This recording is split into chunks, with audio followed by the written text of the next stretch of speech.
ప్రతిరోజు కూడా రాత్రి పూట ఇలా భజన చేయడం అనేది చాలా మంచి అలవాటు. భజన ఎందుకు చేస్తామని ఒక చిన్న ఐడియా. భజన ఎందుకు చేస్తాం? అసలు భజన చేయడానికి కారణం ఏంటి? ఎందుకు చేస్తామంటే భజన ఎందుకు చేయాలి? ఆధ్యాత్మికతతోటి భజన చేస్తాం. అయితే యాక్చువల్గా ఏంటంటే భజన అనేటటువంటిది చాలా గొప్పది. దానికి కారణాలు ఉన్నాయి. మనకేంటంటే భక్తిని మనం ఎక్స్ప్రెస్ చేసే పద్ధతులు చాలా ఉంటాయి. There are multiple ways to express our devotion. అందులో కూడా మనకు 9 మెయిన్ రూట్స్ అన్నమాట. 9 మార్గాలు ఉన్నాయి. అవిట్లో లేదంటే శ్రవణం అంటే వినడం. విన్నా కూడా మంచిదే. భక్తి కూడా భక్తి అంటే చిన్న మంచి పాటలు విన్నా కూడా మంచిదే. ఈ రోజుల్లో మన మంచి పాటలు వినడానికి సమయం సరిపోదు. మన హడావిడి, మన గొడవలు, మన పద్ధతులు వీటిలోనే సరిపోతుంది. పిల్లలు, భార్య వీటిలోనే సరిపోతుంది. రెండోది ఏంటంటే స్మరణం, జ్ఞాపకం చేసుకోవడం. అట్లానే పాదవందనం, భగవంతుడికి పాదావందనం. ఆత్మనివేదనం, మనం భగవంతుడికి సమర్పించుకుంటాం. సఖ్యం అంటే భగవంతుడితో స్నేహం చేసుకుంటాం. అంటే భగవంతుడికి రకరకాల రూపాలలో అంటే అర్చన చేయొచ్చు, వర్ణన చేయొచ్చు, దాస్యం చేస్తాము, సఖ్యం చేస్తాము, అన్ని రకాల పద్ధతులు చేస్తాం. అయితే భజ గోవిందం ఈ భజ అనేది ఏదైతే ఉన్నదో, భజ అంటే మనకు సేవ. మన భగవంతుడికి చేసే సేవను భజ అంటారు. భజన ఎందుకు చేస్తున్నాం మనమంతా అంటే, ఒకటేమో స్మరణం అంటే జ్ఞాపకం చేసుకోవడానికి, మనము భగవంతుడిని జ్ఞాపకం చేసుకుంటాం. రెండోది సేవ లేదా సత్యం. మూడోది ఏంటంటే అర్చన. అంటే 9 రకాల భక్తులు ఉన్నాయి ఈ ప్రపంచం లోపల. 9 రకాల భక్తులలా మనం భజన చేయడం ద్వారా 3 రకాల భక్తులను పొందుతున్నాం. అంటే ఆటోమేటిక్ గా భజన అనేటటువంటిది కలియుగం లోపల చాలా ఇంపార్టెంట్. కలియుగం లోపల ఎందుకు ఇంపార్టెంట్ అంటే ఈ 3 ఒక్కసారి చేయడం అనేటటువంటి భజన ద్వారా సాధ్యం. అంటే చాలా మంది ఇంట్లో ఏదో చేస్తున్నాను, ఇంట్లో నేను పూజలు చేస్తున్నాను, వ్రతాలు చేస్తున్నాను, లోపులు చేస్తున్నాను అంటే ఇది కొంతవరకు మాత్రమే మనకు ఉపయోగపడుతుంది. కానీ కలియుగం లోపల భజన అనేది ఏదైతే ఉందో ఇది మిగతా అన్నిటికంటే కూడా ముఖ్యమైనది. ఇది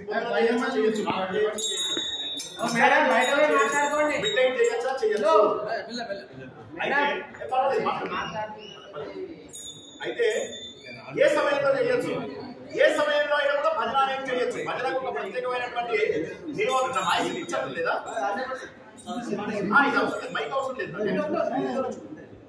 కాబట్టి ఏంటంటే దీనికి నియమం లేదు. భజనకి ఏంటంటే మీకు నియమం లేదు. అయితే ఈ భజన చేసేటప్పుడు మనం గణపతిని ఎందుకు ప్రార్థిస్తాం? గణపతిని ఎందుకు ప్రార్థిస్తామంటే దగ్గరికి వస్తుంది, నిలబడండి, నేను చెప్తాను, నిలబడండి. మనము చేసేటటువంటి పూజలన్నింటిలో మన గణపతిని మొట్టమొదటి దేవుడిగా పూజిస్తాం. దానికి కారణం ఏంటి? ఇప్పుడు ఇలా నిలబడ్డారు కదా, ఈ నిలబడ్డ దగ్గర కొన్ని చక్రాలు ఉంటాయి. ఈ చక్రాల లోపల మన వెన్నెముక కంటే కూడా కొద్దిగా కింద భాగం లోపల గణేష్ యొక్క చక్రం ఉంటుంది. దాన్ని మూలాధార చక్రం అంటారు.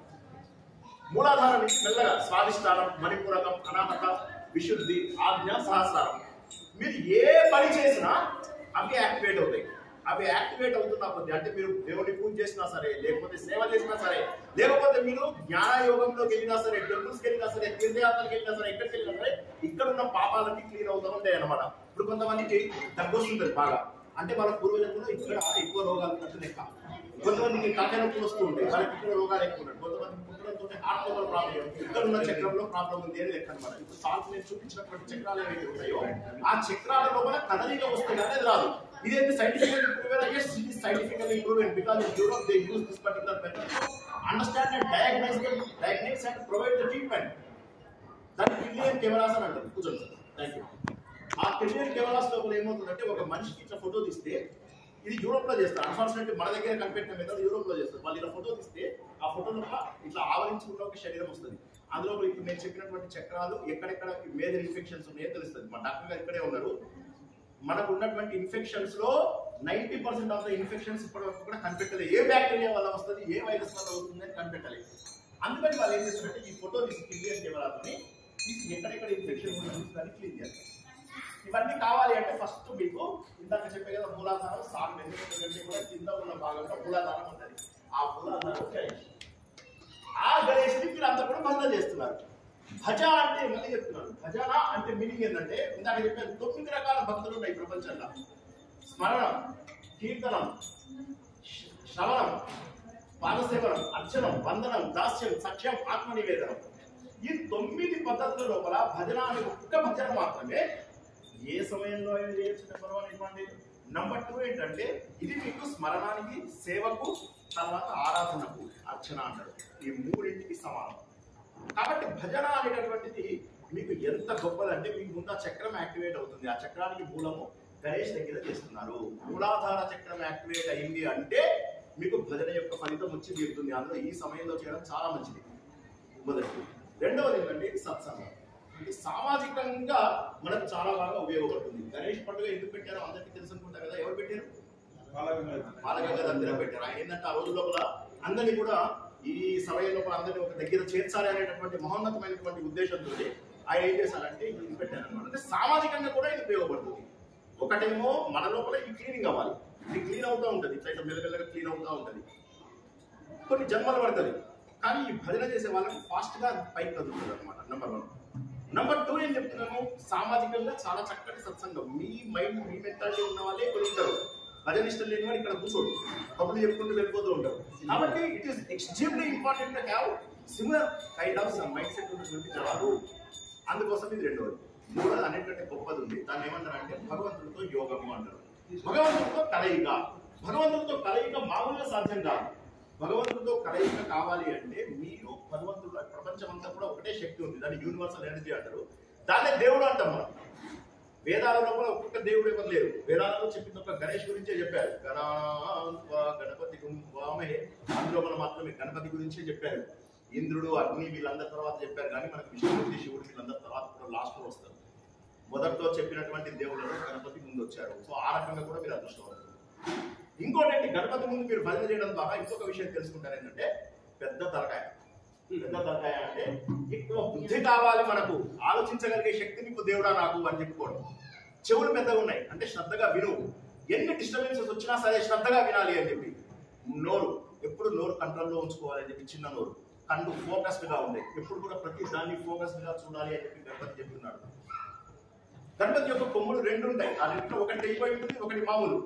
ఆ తెగిపోయినటువంటి దాని అర్థం ఏంటంటే చెడును వేసి మంచిగా ఉంచుకోవాలి అనేది ఒకటి. ఇంకోటి ఏంటంటే ఒకటే దంతం ఉండడం వల్ల ఏమవుతుందంటే నీకు దేవుడికి తేడా లేదు. హిందూ ధర్మంలో అన్నిటికంటే గొప్పదాన్ని ఏమంటారంటే నేను భగవంతుడిగా మారే అవకాశం ఉంది. భగవద్గీత ఎవరికైనా తెలిస్తే ఇక్కడ వాళ్ళందరికీ 15వ అధ్యాయం తెలుసు. అందులో కూడా దేవుడు చెప్తాడు, మమై వాంశో జీవలోకే జీవభూత సనాతన మనశ్ష్టానింద్రియాన్ని ప్రకృతి స్థాని కర్షతి. అందరూ నా అంశనే అని చెప్పి చెప్తారు భగవంతుడు. చెప్పి నన్ను ఎలా చేరుకుంటారు అంటే సాధన ద్వారా చేరుకుంటారు. ఇప్పుడు మీరు చేస్తున్న సాధనలు అదొకటి గొప్పది.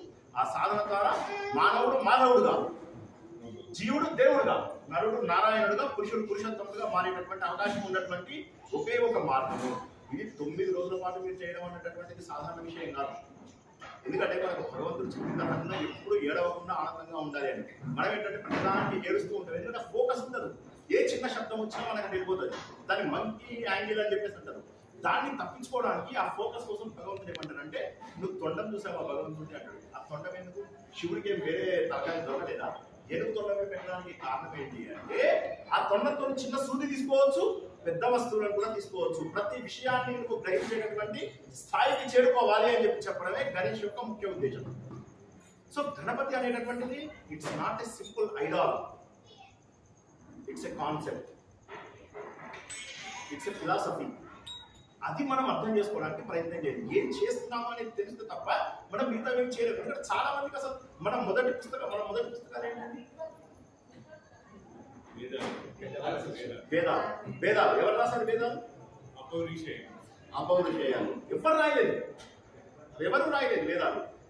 అందులో ఉన్నవి వేదవ్యాసుడు మన కోసం పురాణాల రూపంలో అందించాడు. ఎందుకంటే వేదాలలో ఉన్న జ్ఞానం పోతుంది. కాబట్టి ఆయన ఏం చేశారంటే ఒక్కొక్క టైంలో మన కల్పం అంటారు, ఒక్కొక్క కల్పంలో ఒక్కొక్క దేవుడిని ఫస్ట్ పెట్టి ఆయన మనకు రకరకాల 180 పురాణాలు అందించారు. అందులో గణేష్ పురాణం అని, ముద్గల పురాణం అని 2 ఉంటాయి. గుర్తుంచుకోండి, గణేష్కి కూడా పురాణాలు ఉన్నాయి 2. అందులో కూడా విష్ణుమూర్తికి అవతారాలు మనకు తెలిసేది, అక్కడే గణేష్కి కూడా అవతారాలు ఉంటాయి. 8 అవతారాలు ఉంటాయి గణేష్కి. ఆ అవతారాల ద్వారా గణేష్ని మనం తెలుసుకుంటాం. అందులో అవతారాలలో ఒకటి కామం పోగొట్టేది, ఒకటి క్రోధం పోగొట్టేది, ఒకటి లోభం పోగొట్టేది, ఒక మోహం పోగొట్టేది. ఇలాంటివన్నీ కామ, క్రోధ, లోభ, మోహ, మదం పోగొట్టేది, మాత్సర్యం పోగొట్టేది. ఈ 6 లక్షణాలని రాక్షసులుగా పేర్కొంటాడు గణేష్ పురాణంలో కూడా. పేర్కొన్నవన్నింటినీ పోగొట్టడానికి నా పూజ పనికొస్తుంది మీ అందరికీ అని చెప్పాడు. సో ఇప్పుడు ఇప్పటివరకు మనం తెలుసుకున్నది ఏంటంటే భజనతో అడ్వాంటేజ్ ఏంటి అంటే భగవంతుడి పూజలలో 9 రకాల పూజలలో 1/3 ఆల్రెడీ మీరు చేస్తున్నారు భక్తులు. దీనికి ఎటువంటి నియమాలు లేవు. స్నానం చేయని వాళ్ళు కూడా చేయొచ్చు. మనం స్నానం చేస్తాం చేయొద్దని కాదు నా ఉద్దేశం. స్నానం చేసి అంటే మనం గుర్తుంచుకోవాలి. రెండవది ఏంటి, భగవంతుడి తత్వం ఏదైతే స్టార్టింగ్ పాయింట్ ఉన్నదో మూలాధారమో అది గణేష్ నుంచి స్టార్ట్ అవుతుంది. అందుకే గణేష్ని మొట్టమొదటి దేవుడు అని చెప్పేసి ఎందుకంటారు. గణేష్ మొట్టమొదటి దేవుడు కాబట్టి అక్కడి నుంచి మీరు ప్రారంభిస్తే ఎదుగుదల వస్తుంది. పరిణతి రాని జీవితం ఏమిటి, ప్రతి ఒక్కరు పిల్లల్ని కంటారు, ప్రతి ఒక్కరు కూడా పిల్లల్ని పోషిస్తారు, జీవితం వెళ్ళిపోతుంది. జీవితం గడపదేవాడికి ఎవరు బిజీగా లేడు. రోజుకు 18 గంటలు తీసుకుంటారు. సైబర్ సెక్యూరిటీ ఇన్ఫర్మేషన్ అది నాకు రోజుకు గోల్డ్ అంత టైం ఉంటుంది. నాకు ఓన్ ఫౌండేషన్ ఉంది, నాకు రోజు ప్రవచనాలు చెప్తాను. ఇవన్నీ టైం ఉంది ఈ రోజుల్లో. కానీ మనం ఏంటంటే సమయం లేదు భగవంతుడికి, మిగతా అన్నింటికీ సమయం ఉంది అని చెప్పేసి అనుకుంటాం. కానీ సత్యాన్ని తెలుసుకున్న మరుక్షణం ఏమవుతుంది తెలుసా, భగవంతుడు సమయాన్ని కేటాయించినటువంటి అవకాశం ఉంది. అది మీరు ఈ భజన ద్వారా చేస్తున్నారు. మీరు చేస్తున్న దాంట్లో తెలిసి చేసినా తెలియకపోయినా ఫలితం అదే. కానీ తెలిసి చేస్తే వచ్చే ఆనందం వేరు. ఇందులో కూడా ఇంకోటి ఏంటంటే ప్రకృతితోటి ఏకాగ్రత అవకాశం ఉందండి, ప్రకృతి శక్తులతో. కాబట్టి భజనను మనస్ఫూర్తిగా చేయండి. ఇంకోటి ఏంటంటే దీంతో గురించి ఒక ఆనందం ఏమిస్తారు. మీకు ఒక చిన్న విషయం చెప్పి క్లోజ్ చేస్తా. మనము వినేదాన్ని ఏమంటారంటే ఫ్రీక్వెన్సీ 20,000 హెర్ట్జ్ మాత్రమే వినగలుగుతాం. మనం 20 నుంచి 20,000 హెర్ట్జ్ వరకే వినగలుగుతాం సైన్స్ పర్ సెకండ్. అంతకంటే ఎక్కువైతే వినం. మనం అల్ట్రాసోనిక్ అంటారు, అవి మనం వినిపించం. కానీ మన వేదాలు కనుక చదివే వాళ్ళు ఇవన్నీ ఉంటారు కదా. ఇప్పుడు గణపతి ఇందాక ఋగ్వేదంలో చెప్పింది గణేష్ గురించే చెప్పారు. ఆయనది 25,000 దాకా వెళ్తారు. తెలుసా మీకు ఆ విషయం? ఒక సామాన్య మానవుడు వినలేని, సామాన్య మానవుడు చదవలేనిటువంటి శక్తి కూడా మనం గణేష్ యొక్క ఋగ్వేదంలో 25,000 ఫ్రీక్వెన్సీ వరకు వినగలుగుతాము. అంటే దీన్ని బట్టి ఏం తెలుస్తుందంటే అత్యంత ఉన్నతమైనటువంటి శక్తి. మీరన్నట్టు శబ్దంలో శక్తి ఉన్నదా సార్? ఉంది. శబ్దంలో శక్తి ఉండడం బట్టి 3G 4G 5G ఇవన్నీ వాతావరణంలో ఉన్నటువంటి తరంగాలలో ఉన్న శక్తిని మీరు స్వీకరిస్తున్నారు. ఎంత కావాలి నాకు శక్తి అంటే అంత శక్తిని స్వీకరిస్తున్నారు. 4Gలో ఎక్కువ శక్తి వస్తుంది, 5Gలో ఇంకా ఎక్కువ శక్తి వస్తుంది. అదే మీరు భగవంతుడితో మాట్లాడేటప్పుడు ఏమవుతుందంటే మీరు మాట్లాడే మాటలకు ఆ పైన వేవ్కి మధ్యలో ఒక కనెక్షన్ కలుగుతుంది. ఆ కనెక్షన్ ఇంగ్లీష్లో కూడా రెజోనెన్స్ అంటారు. ఆ రెజోనెన్స్ కలిసినప్పుడు అక్కడి నుంచి హ్యూజ్ ఎనర్జీ వస్తుంది. ఆ శక్తిని భజన ద్వారా తీసుకుంటారు.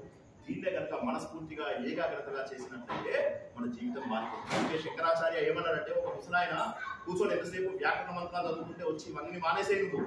ఈ వ్యాకరణాలు, ఈ ఉద్యోగాలు, ఈ పిల్లలు, ఈ భార్య, ఈ సంసారం మీద అంత ఎప్పుడు ఉండేది. భజ గోవిందం భజ గోవిందం భజ గోవిందం మూఢమతే సంప్రాప్తే సన్నిహితే కాలే నహి నహి రక్షతే విప్రంకరణే. ఇప్పుడైనా దేవుడి గురించి ప్రార్థించు, ఇప్పుడైనా దేవుడి గురించి ప్రార్థించు, ఇప్పటికైనా దేవుడి గురించి ప్రార్థించు. అయిపోయింది. వెనకాల నేను మోయడానికి 4 వెనకాల సిద్ధమయ్యారు. కాబట్టి ఈ సత్యాన్ని గుర్తుంచుకుని భజన చేసేది కొద్దిసేపు అయినా సరే అది మనస్ఫూర్తిగా చేయవచ్చు. ఇది అత్యంత సులభమైనటువంటిది. కలియుగంలో మనకు చాలా చాలా చాలా ముఖ్యమైనటువంటిది. మీరు అందరూ ఇన్ని రోజులుగా చేస్తున్నారని డాక్టర్ గారు చెప్తే నేను అన్నాను స్టేజ్ మీద ఇక్కడ కూర్చొని చేస్తాను, దేవుడి దగ్గర కూర్చొని 10 నిమిషాలు మాట్లాడేస్తాను. మీరందరూ ఇలా చేస్తున్నందుకు నాకు చాలా సంతోషంగా ఉంది. మీ అందరికీ కూడా భగవంతుడు సకల శుభాలు కల్పిస్తారని ఆశిస్తున్నాను. మీ అందరికీ ఎంతో కొంత భజన గురించి మనం తెలిసిందని ఆశిస్తూ ఈ అవకాశం ఇచ్చినందుకు మీ అందరికీ శ్రద్ధగా విన్నందుకు కూడా మీ అందరికీ కూడా కృతజ్ఞతలు తెలియజేస్తూ ముగిస్తున్నాను.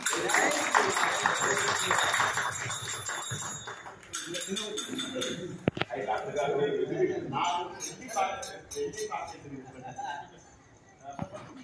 గురుజీ గారికి మన అందరికీ కూడా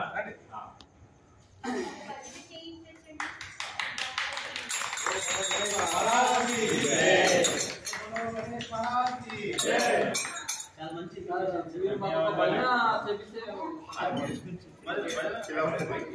ఉంటా. మీరు ఒక భజన చేయండి, నేను ఉంటా. చేయండి, నేను